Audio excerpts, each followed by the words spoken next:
Rain had been falling for hours, thin, cold, and persistent, turning the dirt roads outside Relin district into murky brown streams. Elias Kane tightened the straps of the pack over his shoulder, shifting his weight to avoid slipping. He wasn't supposed to be out this far. His shift at the border depot had ended an hour ago, but old habits from his army days lingered. He always took the long way home, scanning alleys, listening for trouble. The war was over, but scars of it clung to the colony like rust. He had just rounded a half-flooded corner when he heard it. Not a shout. Not danger. A voice small, trembling. "Sir, please?" Elias stopped. Two figures stood beneath the broken metal awning of an abandoned repair shop. Not human.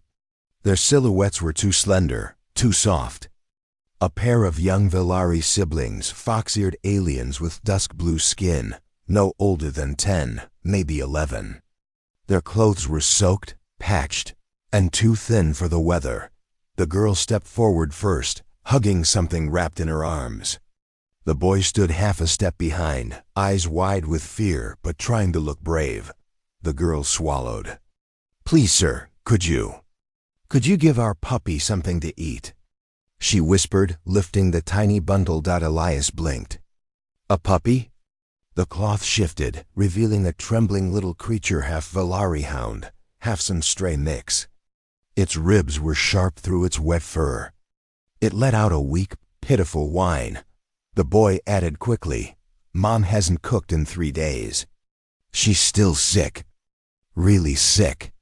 We tried to find scraps, but his voice cracked. "He won't make it to morning." Elias felt something twist inside him. He had seen this kind of desperation before during the last siege, when starvation hollowed faces and pushed children to beg soldiers for crumbs. He forced his voice to stay steady. "Where are your parents supposed to be now?" The siblings exchanged a look. The girl whispered, "Home. But Mom can't stand anymore. And we don't have medicine money. We thought maybe someone would help us if they saw the puppy." So that was their plan. Not to beg for themselves, but for the animal they loved. Elias exhaled. Slow. Most people in the colony turned away from Velari orphans. Too complicated. Too dangerous. Too many debts from the last conflict. But Elias had buried enough guilt in the sand already. "Come on," he said gently. "Show me where you live." The children hesitated, hope warring with fear, then nodded and led the way. A home that barely stood. Their house was barely more than a collapsed storage shed at the edge of the district. The wind rattled the metal sheets as if trying to carry the whole thing away.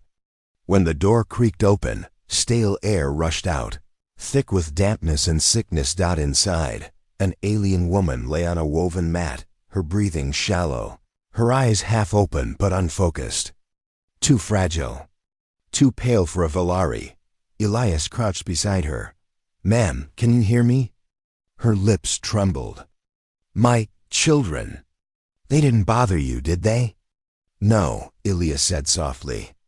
"They're good kids. Too responsible, if anything." The woman tried to sit up but collapsed with a painful gasp. The boy rushed to her side. "Mom, don't move." Elias had seen this before: severe lung fever, untreated. Humans had medicine for it, but Velari bodies responded differently. They needed hybrid doses, expensive ones. The girl hugged the puppy tighter. "Please, don't take us away. Mom said officials would split us up." Elias froze. So that was their real fear, and roaming inside his chest, quietly waking, was an anger he hadn't felt since the war. Anger at himself, at the world, at a system that let children starve while bureaucracy debated permits. He stood. "All right," he said. "Here's what we're going to do." Both siblings stared at him. "You stay here. Keep your mom warm. I'll be back. With food?" the boy asked. Elias shook his head. "No, with everything you actually need." The rum that changed everything. The rain was a wall of knives when Elias charged through it, boots slamming through puddles. He ignored the stares as he burst into the trade post. Ignored the clerk's frown, ignored the price tags. He grabbed nutrient bread, bone broth packets, heat blankets, purified water, an entire crate of hybrid Valari fever medicine, dried meat strips for the puppy. The clerk raised an eyebrow. Charity project, Kane. Charge it to my account, Elias growled. That much? You'll drain half your wheat. When the clerk hesitated, Elias leaned forward. If you think I'm letting 2 kids watch their mother die because of paperwork, I'll throw your register through the wall. The clerk swallowed. Right away. Hope in a crate. By the time he returned, the siblings had set up a flickering lamp beside their mother, trying to keep warmth in the room. The puppy wagged its tail once at Elias, weak but relieved. The girl gasped when she saw the supplies. Sir, this is too much. No, Elias said firmly. It's not even close to enough. He knelt beside their mother again. Ma'am, I'm going to give you medicine. It'll sting a little, but it'll help you breathe. She nodded faintly. He worked carefully, mixing the hybrid dosage, adjusting for Valari body temperature, applying the patches along her ribs. Within minutes, her breathing eased, no longer shallow and sharp, but deeper, steadier. The children watched with wide, stunned eyes. The boy whispered, Is she going to live? Elias looked at them. Yes, he said. She just needs time and proper care. The girl burst into tears, silent ones at first, then sudden sobs that shook her thin shoulders. The puppy whimpered, nuzzling her cheek. Elias placed a gentle hand on her head. You did good bringing me, he said softly. You kept her alive. Their mother's eyes fluttered open wider. You helped us. You didn't have to. Human. Elias smiled faintly. I didn't help because I'm human. I helped because no child should face this alone. Her eyes softened. The decision. Elias set the blankets around them all and checked a small heater in the corner. Not enough fuel. He'd bring more tomorrow.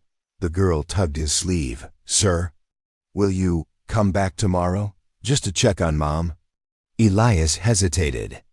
Not because he minded, but because something dangerous was happening inside him. He cared, too quickly, too deeply. Yes, he said. I'll come back. Every day until she's strong again. The siblings' faces lit up with a hope so genuine it almost hurt to look at. Their mother whispered, barely audible, Thank you. For my children's sake.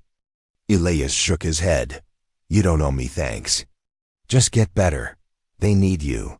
He packed away the empty medicine vial, stood up and stopped when he felt the puppy press against his boot. It stared up at him with bright, tired eyes, tail giving one stubborn thump. Elias bent down, scratching behind its ear. You're the reason they asked for help, huh? Brave little guy. The girl giggled through her sniffles. He likes you. You saved him too. Elias straightened. Well, I'll bring him proper food tomorrow. The boy nodded eagerly. And Mom's soup? Of course. He reached the doorway and paused. Lock the door tonight, he said. I'll see you in the morning. A new beginning. Rain softened into a mist as he walked home. His clothes were soaked, his wallet nearly empty, and his muscles ached from running. But for the first time in months, something warm flickered in his chest. Purpose. He had thought his life ended when he left the battlefield, but maybe, just maybe, life had been waiting for him to notice the small, fragile things that still needed fighting for. 2 children, 1 sick mother, a starving puppy, and a small shed that might one day become a real home. Elias looked back toward the dim light shining from their window and murmured, Tomorrow. I'll make sure they never have to beg again. Andy.